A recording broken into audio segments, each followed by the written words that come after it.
पशुपति कुमार पारस जी को भी नीतीश कुमार बाबा जी का ठुल्लू दिखा देगा। एक भाई ने अपने कुर्सी और पद के चलते अपने भतीजे के पीठ में खंजर घोंपने का काम किया। अपने राम ने अपने हनुमान को पीठ में खंजर घोंपने का काम किया।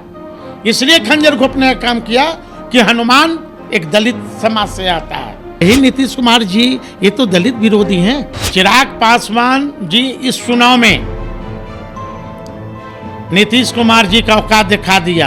आपको लिख के मैं देता हूं कि दलित का वोट नीतीश कुमार जी को नहीं कभी जाएगा, मरते दम तक नहीं जाएगा। भले वोट निर्दलियों को दे देगा, लेकिन नीतीश कुमार जी को तो खास नहीं देगा। 8 स्टेट प्रेसिडेंट मेरे साथ है। लोजपा का दलित सेना के जिलाध्यक्ष टोटल हमारे संपर्क में। नमस्कार, मैं हूं रंजीत झा और आप देख रहे हैं न्यूज पीआर। हमारे साथ हैं स्वर्गीय रामविलास पासवान के दामाद अनिल साधु पासवान जी, जो राष्ट्रीय जनता दल के दलित नेता हैं, सीनियर लीडर हैं। आज हम उनसे बात करेंगे बिहार की सियासत में लोजपा के अंदर जो सियासी घमासान छिड़ा हुआ है उस पर चर्चा करेंगे इनसे। तो सबसे पहला सवाल, अनिल साधु जी, क्या देखते हैं इसे आप? राजनीतिक महत्वाकांक्षा या पारिवारिक अंदर का कोई कलह? देखिए, सबसे पहले जिस तरह लोक जनशक्ति पार्टी के टूट के जो आज कगार पर पहुंची है, ये दुर्भाग्यपूर्ण है। और ये आदरणीय और स्वर्गीय रामविलास पासवान जी का खून पसीना का से बनाया हुआ पार्टी है। और इस पार्टी में कभी हम भी रहा थे। दलित सेना का हम प्रदेश हुआ करते थे और फाउंडर मेंबर मैं भी रहा। लेकिन आज राजनीतिक कला इतना पहुंच गया, सिर्फ महत्वाकांक्षा है कि मैं दूसरे नीतीश कुमार जी के जिस तरह पार्टी तोड़ने का काम किए, और नीतीश कुमार जी का आप इतिहास उठा के देखेंगे तो लोक जनशक्ति पार्टी का 2005 में 29 विधायक जीते थे। उस समय में नीतीश जी पार्टी को तोड़े थे। अब आज वही पार्टी तोड़ने वाले के साथ पशुपति कुमार पारस जी और उनके कुछ माननीय सांसद लोग आज उनके साथ। अनिल साधु पासवान किनके साथ खड़े हैं? चिराग पासवान के साथ या फिर पशुपति कुमार पारस के साथ? देखिए, अनिल कुमार साधु आज एक परिवार के सदस्य होने के नाते चिराग पासवान के साथ मैं खड़ा हूँ। चिराग पासवान के? हाँ, क्योंकि मेरा दिल से मेरी आवाज़ निकलेगा कि ये रामविलास पासवान जी का खून पसीना से बनाया हुआ पार्टी है। हम नहीं चाहते हैं कि ये पार्टी टूटे, लेकिन अब तो टूट गया। चिराग पासवान जी पर आज कुछ लोग आरोप लगा रहे हैं। तो ये पशुपति कुमार पारस जी चिराग पासवान जी के खास रिश्तेदार हैं, चचा थे। और स्वर्गीय रामविलास पासवान जी जब भी सोशल मीडिया या मीडिया पे आते थे या ऐसे भी, तब कहते थे कि पारस मेरा बेटा है, भाई नहीं मेरा बेटा है। आज उस बेटे ने अपने भाई के आत्मा को दुख पहुंचाया है। आप चिराग पासवान के साथ खड़े रहने की बात करते हैं तो आपको याद होगा वह सीन जब रामविलास पासवान का पार्थिव शरीर आया था यहाँ पे और आपको एयरपोर्ट पे रोका गया था। तो उस घटना को याद करके और अभी की घटना की तुलना करें तो क्या कहेंगे इस पे आप? देखिए, वो बात दूसरा थी। हर एक घर की कहानी है। ठीक है, हमारी व्यक्तिगत कुछ भी हो सकता है, मतलब आपसे विवाद हो सकता है, लेकिन चिराग पासवान जी से हमारी राजनीतिक विचारधारा की लड़ाई हो सकती है, लेकिन पारिवारिक मनभेद नहीं है। आज कुछ भी किया हो चिराग जी, भले अपमान हम सहे, लेकिन साधु पासवान जहर पीकर भी आज चिराग के साथ बुरा स्थिति में साथ है। तो यहाँ पे आप परिवार को एकजुट करने की बात कर रहे हैं या जो परिवार में जो से जुड़ करके जो राजनीतिक पार्टी है उसे बचाने की बात कर रहे हैं? हाँ, हम चाहते हैं कि स्वर्गीय रामविलास पासवान जी का जो बनाया हुआ पार्टी है, उनका खून पसीना से बना है वो पार्टी है, ये पार्टी कम से कम बच जाए। हम तो इनसे पशुपति कुमार पारस जी से भी अपील करना चाहते हैं कि आप अपने बड़े भाई का आत्मा को शांति पहुंचाइए। जिस दिन पार्टी टूट जाएगा तो बिहार के अवाम आपको एक नज़र से आप पे निगाह बना के रख रही है कि पशुपति कुमार पारस जी के क्या चिराग के साथ पीठ में खंजर घोंपने का काम किए। चिराग पासवान का एक ट्वीट अभी सामने आया है, जो एक होली के आसपास का एक लेटर लिखा हुआ था जिसे अब उन्होंने सार्वजनिक किया है। उसमें वो खुले तौर पर पशुपति पारस पर सीधा सीधा आरोप लगा रहे हैं कि आप मेरे किसी फैसले के साथ खड़े नहीं थे, और फिर इतने दिनों बाद बगावत। उस पर हमारी कोई टिप्पणी नहीं है, क्योंकि चिराग जी का पार्टी का मामला है। क्योंकि हम एक परिवार के एक सदस्य होने के नाते आज चिराग दुख की स्थिति में है, मैं उसके साथ हूँ। और चिराग जी को मैं अपील करना चाहता हूँ कि यदि आप आइए, आरजेडी में आइए, है ना। आप और तेजस्वी जी, आप दोनों युवा हैं, और बिहार की आवाम, बिहार की जनमानस आपको एक नज़र देख रही है। चिराग जी, आप आरजेडी में, लेकिन मैं आदरणीय लालू प्रसाद यादव जी को मैं दिल से आभार व्यक्त करना चाहता हूं कि जब पासवान परिवार पर राजनीतिक संकट आए हैं, तब लालू जी के परिवार, लालू जी और लालू जी के पार्टी आरजेडी एक पैर पर खड़ा रही है और पासवान परिवार के संकट में साथ दिया है। इससे एक सवाल और खड़ा हो जाता है कि आपने राजद में ऑफर तो दे दिया, लेकिन कमज़ोर हो चुके चिराग पासवान को क्या राजद उतनी तरजीह देगा? क्या तेजस्वी के बराबर चिराग पासवान को वहाँ पे देखा जाएगा? देखिए, राजनीतिक में कोई छोटा बड़ा नहीं होता है। पार्टी की हैसियत तो होती है अनिल साधु जी। जनमानस, आज मान लीजिए मैं एमएलए नहीं हूँ और हमारे पास जनमानस है, एमएलए और एमपी बन जाना कोई बड़ी बात नहीं है। आपके पास जन समर्थन कितना है वो देखा जाता है। आज तो कम से कम है। आज सोशल मीडिया पर आप जाइए, देखिए कि आज चिराग के साथ लोग खड़े हैं, हमारे साथ भी लोग खड़े हैं। चर्चा यह हो रही है कि रामविलास पासवान के चले जाने के बाद से दलित राजनीति जो लोजपा करती रही है वह कमज़ोर हो गई है, जनाधार खो रहे हैं। पशुपति पारस का भी शायद यही मानना है कि वह उस तरह से चिराग पासवान पार्टी का नेतृत्व नहीं कर सके, जनाधार कमज़ोर हो रहा है, इस वजह से कोई कड़ा फैसला लेना चाह रहे थे। ऐसे में चिराग पासवान का जनाधार कम हुआ, इस बात को आप स्वीकार करते हैं? जब चिराग जी का जनाधार कम हो रहा था तो उस समय पशुपति कुमार पारस जी क्या कर रहे थे? उस समय क्या कर रहे थे? उनका साथ दे रहे थे।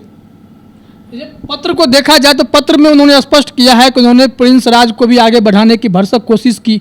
उन्होंने पशुपति पारस उस वक्त भी नाराज दिख रहे थे बार बार।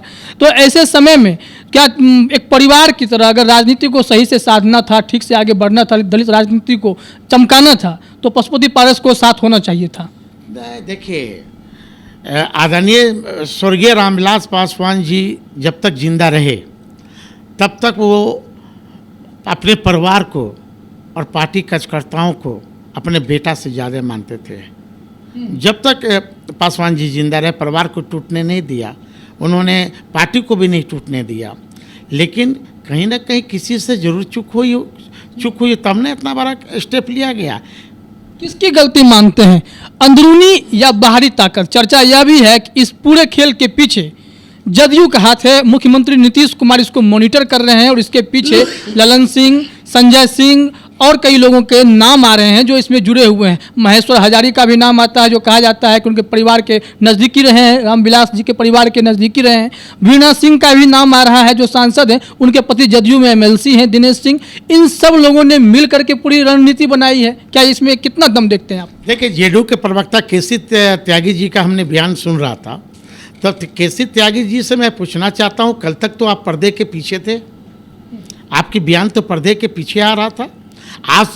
आज दिल्ली में आज माननीय पशुपति कुमार पारस जी के साथ कौन लोग खड़े हैं? जेडीयू के माननीय विधायक लोग खड़े हैं। तो अब तो पर्दे पे आप आ गए। तो यही नीतीश कुमार जी, ये तो दलित विरोधी हैं। नीतीश कुमार जी का आप इतिहास उठा के देखेंगे तो ये जीतन राम मांझी ऐसे लोगों को भी खंजर घोंपने का काम किए।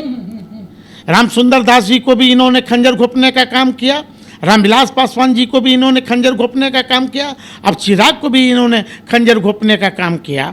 जब इतना बड़ा ये 4-5 जो दलित लीडर्स हैं उनके साथ इन्होंने दलितों का ये अपमान करने का काम किया, तो पशुपति कुमार पारस जी का कितना सम्मान मिलेगा वो तो हमको। यही सवाल मैं भी पूछना चाह रहा था कि लालू प्रसाद हमेशा से कहते रहे कि नीतीश कुमार के पेट में दांत होता है, और दूसरी बात यह भी कहा जाता है कि नीतीश कुमार न भूलते हैं न माफ करते हैं, तो चिराग पासवान से क्या वो बदला ले रहे हैं?